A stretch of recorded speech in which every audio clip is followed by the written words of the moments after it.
Thanks, Stefano, for that very kind introduction, and it's a pleasure and an honor to be here at Bocconi.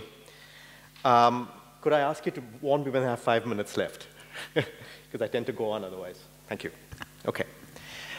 So what I want to talk about today is generally not talked about at culture conferences, and I want to talk about the central challenge of our time, which is the challenge of persistent poverty, right? There are over 1 billion people who live below $1 a day, and the vast majority of people live in very straitened circumstances, live in circumstances which lead them to a life where they have to constantly struggle for a living. We know this. We also know that the same groups of people tend to be poor generation after generation. So what does culture have to do with all of this? What can policy, what can the mechanisms, the kind of interventions we work with to alleviate poverty, what can it learn from a cultural lens, from a cultural optic? That's what I want to talk about today. Oh, let's first think about what we mean by culture. And here, I'm sort of, if you think about the way culture has been treated in the policy world, in the world of policy, in the world of policy discourse, of the discourse of interventions, it's usually about bad cultures and good cultures. You have the culture of poverty discourse back from, unfairly, I think, attributed to Oscar Lewis and others, which is all about those guys have a bad culture, hence they are poor. Those guys have a good culture, hence they are rich, and something like that. Or those guys have a bad culture, so they are bad. These guys have a good culture, so they are good. We need to go beyond that. The other sort of discourse that tends to dominate the field of culture and development anyway is, an academic discourse, which is about the culture of development and the big bad World Bank and the IMF and all the horrible things they do to people. I don't see either point of view as being terribly constructive. It doesn't give us lessons about what we can do. The first will tell us, gives us wrong things, and tells us things that are quite scary, actually, leads to the clash of civilizations and all this kind of good stuff. The second point of view leads us wondering, so what? A lot of what they might say was correct. Are you going to have a world revolution to change everything? We function the way we are in the world in which we are. We have to use the institutions that exist to make the world a better place. So thinking of the world as existing as it is and not being revolutionaries, what can we do? So I take a view of culture, we propose a view of culture which is, pretty consistent with those views of culture that you see in anthropology nowadays, or sociology for that matter, as a relational phenomenon. Among individuals, within groups, among groups, within ideas and perspectives. We think of culture as concerned with identity, aspiration, symbolic exchange, coordination, communication, and structures and practices that serve relation ends, such as ethnicity, ritual, norms, and beliefs.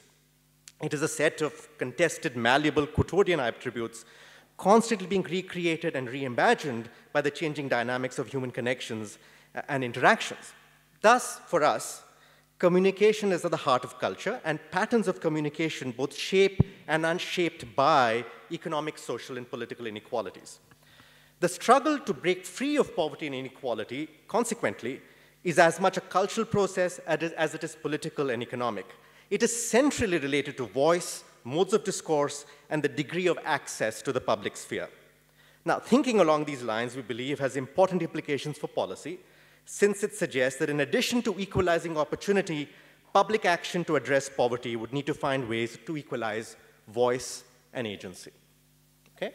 And I think this is a key point, because if you think of the way policy thinks about alleviating poverty or dealing with inequality, it follows the principle of equality of opportunity, which is a terribly important principle, and we shouldn't forget that. What is equality of opportunity? It has two facets. One is the idea that the playing field should be level. That is, everybody should have the same access to education and health and opportunities that give them, equal opportunity in that sense. The second thing is a non-discrimination principle. That is, when two people go for a job, one person is black, one person is white, they should be treated equally. Now, very important principles.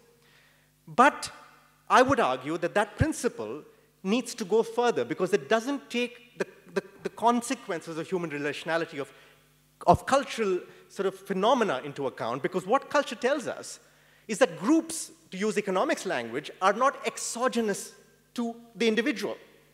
They're not given to the individual. They're not baggage the individual carries and then can discard. They are part of who we are, how we make meaning, how we see each other. And how we make meaning is, of course, no surprise to sociologists of culture, related to to the other people we relate with. And therefore, it is interactive with the other groups in society. And if that's the case, notions of identity, notions of poverty, notions of inferiority can be internalized and actualized, and can therefore lead and contribute towards persistent inequality. Very simply, to use Bourdieu's language, cultural capital has to be thought of as being as important as human capital, physical capital, and social capital. Okay, if we take that perspective, what can we do? Now, think of Sen's idea of notion of capability, the idea of capability. Right? And what is Sen's idea of capability? It's basically the idea that human beings need to be given the tools, the resources to achieve a better, to achieve better well-being, to achieve a good life. Now, in sociology, as we know, Anne Swidler and others have thought about the notion of toolkits, of culture as a toolkit, right? Of the strategies of action.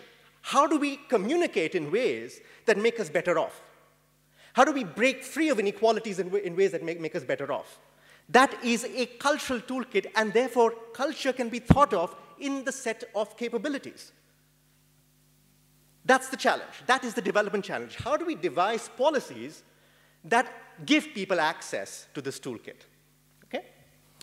Now, what I'm going to do is, I mean, we can think of this in different ways, and obviously this is just one aspect of how culture matters for development policy, but I think it's an important one. It is about discursive styles.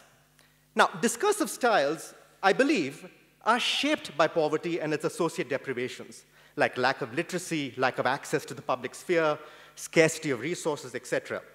But at the same time, particular forms of intervention can help change this process. And let me give you, now I'm going to go on to actually an example of this, which I think is a very important example, which is the constitutional amendment that in 1992 completely radicalized, changed the nature of village government in India. It brought democracy to every Indian village. Okay? So every Indian village now belongs to has a village council that is elected every 6 years with an independent election commission. But in addition to that electoral space, every village council also has a deliberative space that meets at least twice a year, in some cases 4, sometimes 6 times a year. Those deliberative spaces are called Gram Sabhas. Basically, Gram Sabha translates into village meetings, right? Into these village meetings, anybody can come. It's a completely free and open space. In the Constitution, they sort of equate it to the parliament of the village. Okay? It's a classic deliberative space. 2 million Indian villages now have these deliberative spaces by a constitutional amendment, and therefore it happens. They exist. Now, they're all there. These are deliberative spaces that occur within an electoral space. So, and this is a small village, I mean, or, community of between 2,000 and 10,000 people. If you have a deliberative, and remember, India, I don't have to tell you this, has been subject to very, very strong social inequalities because of the caste system, okay? There are persistent groups that have been systematically discriminated for thousands of years, who continue to suffer huge amounts of deprivation and contribute largely to the fact that India contributes more poor people to the world than any other country in the world. So it's a central challenge. These folks are as much a part of this deliberative body as anybody else. And this constitutional amendment has now made the Indian village democracy effectively the largest deliberative body in human history. There has never been so much deliberation going on, or deliberative democracy going on in one part of the world ever, right? Now, what happens in these spaces? What can we understand with these spaces? Now, because this is a deliberative space embedded within an electoral space, that ironically creates a sort of space where people can speak freely. People can speak without threat of retribution. Why is that? Because the politicians who are the powerful ones cannot afford to antagonize anybody. If somebody comes and speaks, if they shut them up, they stand to lose votes. And if they stand to lose votes, they don't get re-elected. So because of that, those incentives, these spaces are relatively open to say what you want. So stuff that you have never said in public before, you begin to say. Hidden transcripts are made public. Because we know that when you're sitting around, as a discriminated minority, you're often scared to say what you really believe in public, but in private, in your home, with your friends over a beer or something, you will start saying whatever, some very, very harsh things. These things can now be said in public. In other words, discourse is now opened up, but it is shaped by social and cultural inequality. So let me give you a first set of examples that shows you how identity, and caste identity in particular, shape deliberation in these groups. And the data come from, so I've been studying this now for several years, and what I've been doing is tape recording these meetings. I've been tape recording these meetings in 4 South Indian states. We now have about 300 tape recordings of meetings that last anywhere from an hour to 3 hours. An average meeting goes on for about an hour and a half. And we have these tape recordings. We've been analyzing these tape recordings to understand the nature of discourse within them. Okay? So let me just start with one example where the president of the village is interacting with a couple of low-caste fellows in an excerpt from a meeting. And this is a villager speaking. His name is Jayaraman. He says, there are 45, he's a low-caste guy, there are 45 families in our village. None of us have any land. We work for meager daily wages. Whatever little we get, we spend on our children's education because it is impossible to educate our children up to high school because we don't have the money. So we request the government to do something. Our whole area is dirty, even the water is muddy, and that's what we drink. How many times we have requested for a road near the cremation ground and for the supply of clean water? We can only request and apply. The rest is up to you. The president replies, and he's an upper caste guy, if there are 20 to 25 houses in an area, a ward member should be appointed to represent the area. The ward member should listen to your problem and must do something to help you. In other words, he's delegating it to the electoral space. Another low-caste guy, Muniraj, says, that way, if we have a ward member, we will have the guts to enter the room where this meeting is taking place, this deliberative meeting is taking place. If the ward members are not with us, to whom can we voice our woes? Who will represent us? If the ward member belongs to another community, he won't even listen to our problems. Remember, this guy is an untouchable. He's a former untouchable who has really never said these things in public. Earlier, there was a time when a backward caste person was not even allowed to sit in the same area with others. The officers and leaders who come here already have a preset plan about what to do and say. What's there for us to do? You've enjoyed power for all these years. Why don't you let us have a turn? We don't want any problem at the communal level. For us, whether X comes or Y comes, it is the same. We vote, but what happens later? Whereas other people get water even before they ask for it, we have to ask endlessly. And even so, our demand is not fulfilled. We don't want to fight with anyone, but at least there should be someone to listen to our problems. We've been without water supply for the past 1 month. Even the president knows it. He has promised to send water, but the ward member is not allowing us to take water. The water is sent to all his relatives, but not to us. We cannot do anything to stop it. The president replies, and it again throws in back to electoral democracy. In any competition, it's a rule that one should win and the other should lose. There is no community-based discrimination of any sort here. If all of you in voting booth number 1 join and vote for me, I become the president. On the other hand, if you all get together and vote for the other person, then he'll become the president. Then what will matter is what he can do for those people who voted for him. Today, amongst youngsters, the level of public awareness is very high.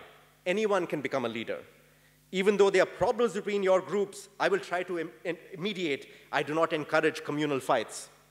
So the untouchable replies, everyone should be treated equally. No one should be treated as inferior to others. We also should be given a chance to sit on the dais where all of you sit. Why should we be denied that right?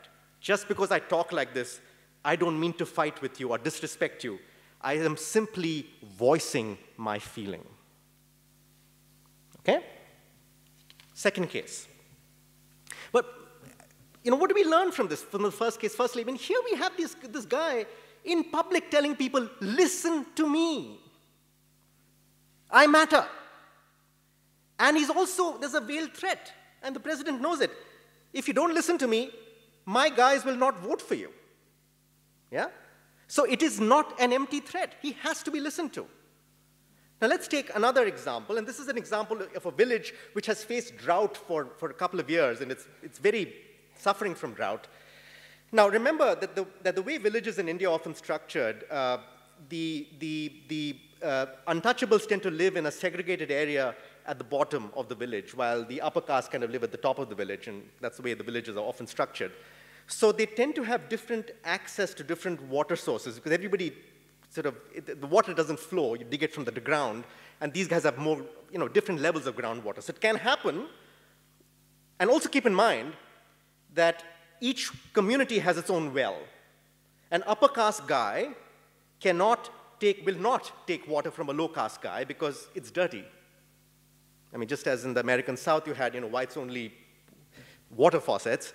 This is our version of that, and it's been going on for many hundreds of years. On the other hand, the lower caste guy will not be allowed to take water from the upper caste well. Okay? So now, this is a village where there's a drought. Again, a meeting in one of these villages, a deliberative meeting. Everybody's complaining about the lack of water. The untouchable guy says, in our untouchable colony, there is a well that's plush with water. If a tank is constructed, this water can be used for the entire village. What's he saying? You want water? We got water. And we are willing to give it to you. But he knows full well that they're not going to take it. Okay? It is basically confronting in a political space, and in a way that is highly sophisticated, showing people that we matter too, giving them identity, giving them a sense of a competition in the social space, competing in a way, competing in the discursive space. That's what's going on here. You would never see that happening before, again in this meeting. Now, it's not as if the upper castes are sitting silent. Now remember that, part of what's been going on in India for over 60 years is a strong set of affirmative action programs to help folks who've been traditionally discriminated. And the upper caste, the Brahmins, now they have a whole bunch of upper castes, but the Brahmins are the top of the pile, have their own complaints about this because they say that they don't have access to these, and obviously their power is dissipating because of this. So here's one of them lashing back. Here's an upper caste Brahmin villager saying, we need cemented roads in the Brahmin neighborhood. We don't care about the expenses incurred by the village council. Our problem must be addressed, he shouts. And the president of the village says, the village council does not have any money. If you want this project, you have to come forward with your voluntary donations.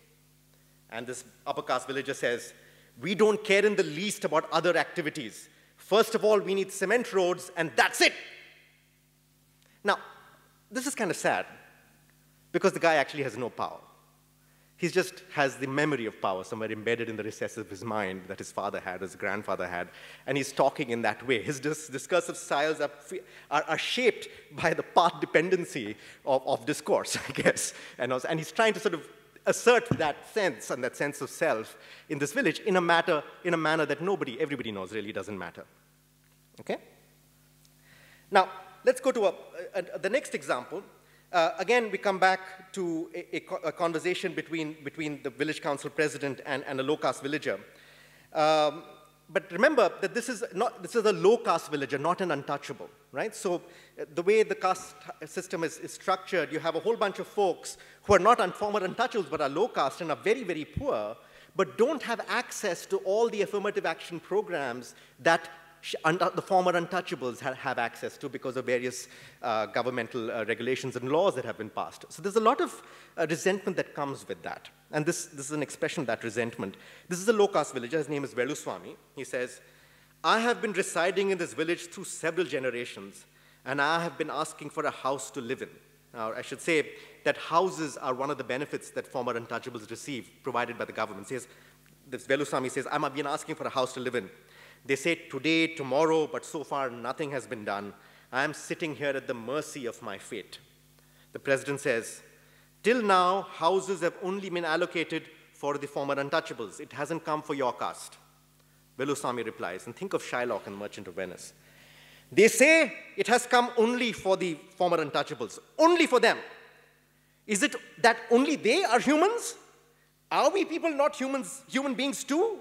How can you say such a thing? What kind of village council is this? We can go directly and meet the officer. We can only make kind requests to our president, who we believe in. Please make some arrangements for me. It's a plea. It's basically saying, I am poor too. Why don't you give me this? Now, part of what goes on in these meetings is that they're very intimate surroundings. I mean, these are not big, anonymous meetings. Pretty much everybody knows everybody else. And so you bring in an element of private information, of gossip, into how decisions are made, which is also sort of different. And this is an example of that. Again, this is a former untouchable woman making a request in the village council meeting. You must lay a road on our street. It is very difficult for children to walk. You must help us. The president replies, your street is not at all a busy street. Your husband is ill and disabled, so you have to hold and assist him. That's why you're asking for a road. We will lay roads if funds are available. He's basically saying, I know exactly who you are and why you're making that request. You're making a private request for a public good, but it's really for a private reason, and I'm not going to give it to you. Another untouchable woman, Savitri, says, this is a completely different request. I don't have a husband, and I'm suffering a lot with a child. I haven't been able to pay my house rent for the past 6 months. I want a house. President replies, you've moved away of your own accord after fighting with your husband. We'll give you a house if the house grant comes. In other words, he knows that she moved, she left her husband. That's why she doesn't have one. And he says, okay, I know that about you. That's why I'm not going to give it to you.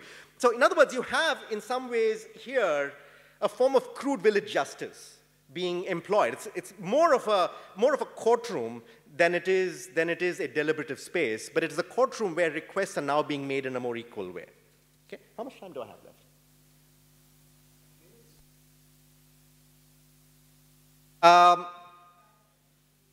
Well, let me now, so the paper has many more examples that you're welcome to read if you're interested. But let me now turn to another topic, another thing that happens here, which is, remember that part of the problem of dealing with poverty is identifying who is poor. And poverty is generally been identified over the years in most parts of the world, including most parts of the developing world, as a Cartesian category. The World Bank, for instance, for a long time, defined the poor as those who made less than $1 a day. I started my talk by giving you a number along those lines. Yeah? But what is a dollar? What does a dollar mean? Does a dollar mean the same for everybody? I mean, there's big controversy about these things. But there is a certain interesting thing taking place. The government of India has passed a law saying that whatever those categories may be, at the end, this village body, this deliberative body, has to decide who the poor are, using those criteria, but those have to be deliberatively processed, okay? So in other words, you're taking a Cartesian category and subjecting it to discourse. So in other words, deliberation is shaping the meaning of poverty for these folks. It's a different kind of culture of poverty. There's a culture of poverty definition that's taking place, Let me give you a few examples of this. In a village meeting, somebody sort of is wondering, speculating about how do we do this? How do we pick poor people? How do we check these poor folks' financial status? We cannot check this as accurately as doing a mathematics sum. Now, what is the definition of a family? Generally, it includes a husband, wife, and 2 children. If the family does not eat posh food every day, but has rice gruel for breakfast, then they have to spend 25, 30 rupees. 25, 30 rupees is about 50 cents, I guess. Some people have unnecessary habits like drinking tea. Taking all this together, a family of 4 needs at least 60 to 70 rupees per day. If they spend only 50 rupees per day, even then it comes to more than 12,000 rupees a year. That is the guideline we have been given to decide the poverty status. We also have details of households having telephone connections or mobile phones. Those who have those things cannot be considered poor. Okay? That's a definition given by the government, which is an odd thing because Anywhere in the developing world now, you find mobile phones everywhere. It doesn't really matter what your income is, you have a mobile phone, because that's how you communicate and that's how you function. And the poor find very innovative ways of using mobile phones. It costs money to send an SMS or to speak on the phone. It doesn't cost money in the Indian sort of telephone market to receive a missed call. It costs nothing, it's free. So the way they generally work is send me a missed call. You know, so you call them, they don't pick up, then they know you've called, and they find a way of getting in touch with you, right? So even the poor, therefore, can basically get free phone service, but this is now very common. So therefore, basically what he's saying is this is an unfair criteria. I mean, when you do surveys in India now, and you sort of ask, you know, simple survey question, do you have a mobile phone? People start hiding their mobile phones. I don't have a mobile phone. You know, that's his, not mine. Because they know that if they save their mobile phone, they'll lose their poverty benefits. Yeah? Okay, so now, another person in another meeting talking about poverty definition says, there are many defects in selecting beneficiaries, usually give houses and toilets to persons who have land. If we select a person who doesn't have land, then we can't give them a house. Even if people say that they'll own land after the partition of land, it's still not possible. Only if you own land now, you can be granted a house. Now, this is a very particular problem. Houses are granted to folks who are classified as poor, but you have to provide your own land. Now, if you don't have land, you can't get access to that benefit, and he's just pointing out the irony of that particular decision by the government law. So you're talking about governmentality. The question is that how governmentality is reacted to from the ground is also an important subject that one has to think about. And that's what we see here, is poverty then becomes part of an intersubjective understanding. That's what has happened because of these deliberative meetings. So let me just sort of conclude by as I said, you're welcome to read the paper to get more depth on this. This paper highlights a relatively neglected aspect of the relationship between culture and poverty, of culture as a relational discursive process which is both affected by economic, social, and political inequalities, and which in turn influences them. If pro-poor policy is largely driven by the goal of equality of opportunity, we argue that this needs to be supplemented by the goal of equality of agency, through processes that give voice and agency to the poor. Indeed, cultural processes can be shaped by public action to ameliorate poverty and inequality. The focus of our paper is an important constitutional amendment in India that attempted precisely such a transformation by instituting deliberative fora called Gram Sabhas in all 2 million Indian villages. They were empowered to make important decisions on the selection of public goods and beneficiaries for anti-poverty programs. Within the context of durable inequalities of caste, gender, and religion, these public forums, which can be thought of as a state-engineered public sphere, the point here is that this is a state-engineered public sphere. It is not an organic public sphere. The state has decided that the poor need a public sphere, so let's do something about it, which is different. The Venezuelans are also trying it now. Apparently, the Venezuelan government is now funding coffee shops all over Venezuela with subsidized coffee. Anyway, so within the context, which can be thought of as a state-engineered public sphere, and they provide a deliberative space where the boundary between state and civil society is blurred. The Gram Sabha is hardly a place where participants engage in rational negotiation to reach a consensus with single peak preferences, which is what the deliberative literature says deliberation should be. Public deliberation in the Gram Sabha is rather a competition between groups and individuals who want a piece of the public pie and employed a wide repertoire of discursive techniques to make their voices heard.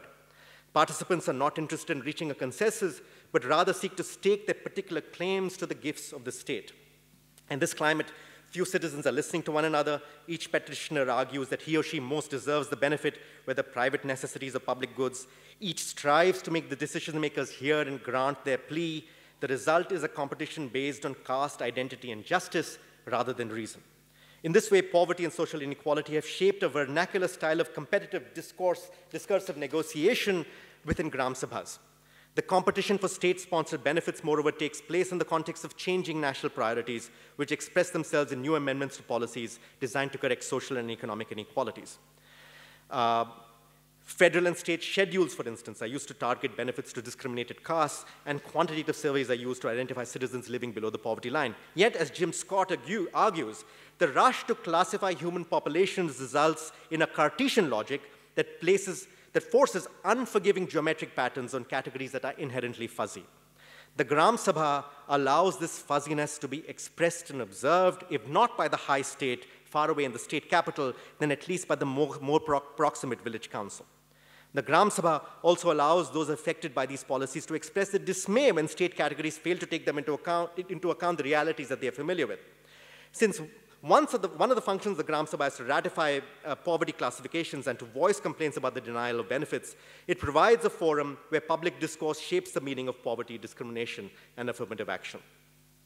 As a vehicle for expressing rural India's understanding of poverty and the state's attempt to address it, the Gram Sabha does not always accord with the proximal interests of the state. It rather creates what we call a political culture located within the intersections of the state, the village, and the local matrix of embedded social relationships. By providing a space where opinions can be voiced with relative freedom, these local forums also teach people how to engage and debate and to question decisions and definitions of the government and the village council. In this sense, the Gram Sabha has become an arena where poor, low-caste villages, male and female, participate and seek dignity. This process resembles the nature of higher-level democratic institutions in India, which some have argued have been more effective as vehicles for acquiring social dignity rather than economic mobility. So what can India's experience teach us about policies to improve the deliberative capacity of the poor? First, it teaches us that rituals such as the Gram Sabha work when they're predictable and regular.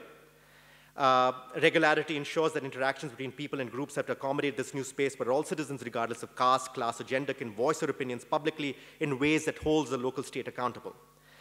If deliberative forums were temporary ad hoc events, then this wouldn't happen. Second, it shows that participatory forums, in order to provide the right incentive for participation, must have clout. Third, it indicates that from the perspective of inculcating voice, any policy effort must pay attention to the relation between the deliberative and the electoral space. However, deliberative rituals are potentially contentious. By allowing marginal groups the space to voice their concerns, they permit previously hidden transcripts to become public, forcing public discussion on issues that people would rather avoid. They can also shift political power by creating political coalitions between like-minded groups that social norms might have previously prevented from collaborating. All this can disturb the social equilibrium, increase the potential for conflict. In some instances, the Gram Sabha may have the ironic effect of making villages less governable by reducing the effectiveness of benevolent local dictators. Culture, therefore, is not, as we're often told, a primordially fixed, historically endowed, explanatory variable that is highly resistant to change. And you may laugh at this definition, but I assure you it's well and out there. Not just Huntington, not just my former boss, Paul Wolfowitz. Lots of people believe this to be true. It is a relational communicative process that can be influenced by public policy in a manner that can result in both psychic and material advantages for the poor. Human relations are inherently stratified, and these stratifications are reinforced by acts of exclusion and discrimination that create adverse terms of recognition for the poor, depriving them of social, political, and cultural capital. Terms of recognition, of course, a Padarized term. If we recognize such non-economic capitals to be as important as human and physical capital in sustaining durable inequality, then it is imperative to acknowledge that equalizing voice and civic and political participation require just as much attention from public policy as providing access to education and employment. But processes that equalize voice and agency are necessarily cultural. They are relational and communicative, creating the capacity for the disadvantaged to cross over from being passive recipients of public largesse towards becoming active participants in determining their own destinies. Finding effective mechanisms to give the poor voice and political agency is therefore an important way by which a cultural lens can help inform public policy to alleviate poverty. Thank you.